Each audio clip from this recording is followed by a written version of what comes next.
Na mpendwa msikilizaji na mtazamaji wa JJ Creative Studio, karibu katika masomo ya kesha la asubuhi. Anza asubuhi kwa nguvu mpya kwa kuinua jina la Yesu juu ya maisha yako. Yesu akiinuliwa juu, mioyo inaunganishwa, maisha yanabadilika. Ni mimi binti Josefati, nikusihi makinika nami hadi tamati.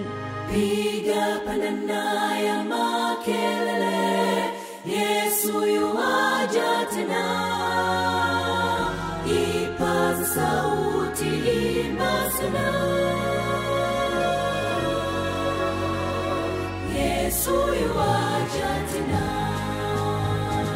Anakuja, anakuja. Yesu yuaja tena.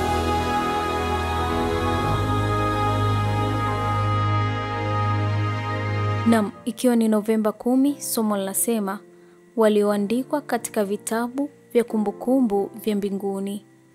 Basi tangu sasa ninyi si wageni wala wapitaji, bali ninyi ni wenyeji pamoja na watakatifu, watu wa nyumbani mwake Mungu. Waefeso 2:19. Tufumbe macho tupate kuomba. Asante Baba Mungu kwa asubuhi njema. Tunajikabidhi mikononi mwako. Baba, tunakwenda kujifunza maandiko yako matakatifu. Tunaomba uongozi wa Roho yako mwema utuongoze. Ni haya machache kupitia jina lako Yesu Kristo. Amen. Wale wanaojenga uhusiano wa karibu na Mungu wanaweza wasiwe wenye ustawi katika mambo ya maisha haya.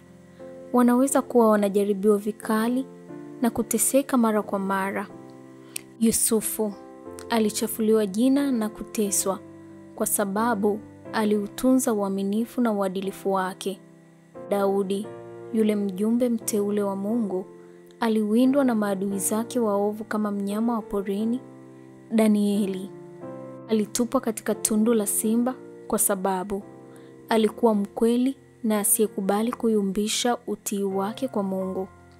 Ayubu alinyang'anywa mali zake za kidunia na mwili wake kuteswa kiasi cha kuwa kinyaa kwa ndugu na rafiki zake, lakini alilinda uadilifu na uaminifu wake kwa Mungu. Yeremia aliweza kuongea maneno ambayo Mungu aliyaweka kinywani mwake, na ushuhuda wake uliokuwa dhahiri ulimkasirisha mfalme na mtawala, hivyo akatupwa katika shimo la makuruhu. Stefano alipigwa kwa mawe kwa sababu alimhubiri Kristo aliyesulubiwa.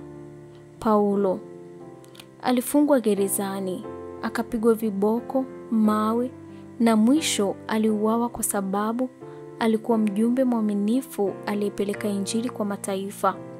Yohana mpendwa alifungwa katika kisiwa cha Patmo kwa ajili ya neno la Mungu na ushuhuda wa Yesu. Mifano hii ya wanadamu waliosimama imara katika uwezo wa nguvu ya kiungu ni ushuhuda kwa ulimwengu unaoshuhudia uaminifu wa Mungu kwa ahadi zake na uwepo wake wa kudumu na neema yake isiyokoma. Ulimwengu unapowatazama wanadamu hawa wanyenyekevu, hauwezi kutambua uadilifu wao kwa Mungu. Ni kazi ya imani kututuliza bila kuwa na wasiwasi kwa Mungu katika wakati wa giza. Haidhuru tujaribiwe kwa ukali kiasi gani na kusukwasukwa, kuhisi kwamba Baba yetu ndiye ameshika usukani. Jicho la imani pekee ndilo linaweza kutazama ng'ambo ya mambo, muda, na kutambua thamani ya utajiri wa milele.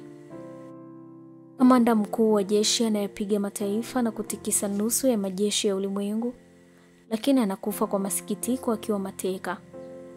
Mwanafalsafa anayezunguka ulimwenguni akifuatilia hali halisi ya nguvu za Mungu na kufurahia upatanifu wake, mara nyingi anashindwa kutambua maajabu haya makuu ya mkono ulioviumba vyote. Wanadamu mwenye heshima na akashindwa kuwa na ufahamu amefanana na wanyama wapoteao. Hakuna tumaini la utukufu wa kutokufa hapo baadaye kwa maadui wa Mungu, lakini kwa wale mashujaa wa imani wanayo ahadi ya urithi wenye thamani kubwa kuliko utajiri wa ulimwengu. Urithi utakaotosheleza shauku ya nafsi zao. Wanaweza wasifahamike wala kutambuliwa na ulimwengu, lakini wameandikwa katika vitabu vya kumbukumbu vya mbinguni kama raia wa mbinguni.